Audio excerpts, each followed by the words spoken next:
கொடுத்தது. 2 பேரும் காணிக்கை கொண்டு போய் கொடுத்தாங்க. ஒருவேளை காயினுடைய காணிக்கை ஆண்டவர் அங்கீகரிக்கல அப்படின்னா ஒருவேளை அவன் விட்டு கொடுத்து இருந்திருக்கலாம்.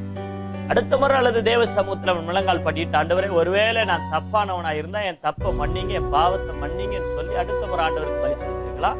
அல்லது ஆவேல் கிட்ட கேட்டிருக்கலாம், எப்படி ஆண்டவர் பலி ஏற்றுக்கொண்டார், ஏன் பலி ஏற்றுக்கொண்டார் அப்படின்ற ஒரு விஷயத்தை கேட்டு தெரிந்து பிற்பாடு அவன் பலி செலுத்திருக்கலாம் கர்த்தருக்கு பிரியமான பலி. ஆனா அதற்கு மாறாக இந்த காயர் என்ன செய்யலாம், இந்த சகோதரன் என்று பார்க்காம அவனை கொலை செய்கிறான், அவனை அடித்து கொன்று விடுகிறான். என்ன விழுந்து பார்க்கிறோம் அப்படின்னா, காயனுக்கு விட்டு கொடுக்கிற மனப்பக்குவம் இல்லை, பொறுமையான ஒரு வாழ்க்கை அவன்கிட்ட இல்லை, அமைதலான ஒரு வாழ்க்கை அவன்கிட்ட இல்லை, முன்னேறின வாழ்க்கையில் என்ற ஒரு எண்ணம் அவனுக்கு இல்லை. கர்த்தருக்கு பயப்படுகிற பயம் அவனுடைய வாழ்க்கை. என் அன்பு சகோதரன், என் சகோதரி,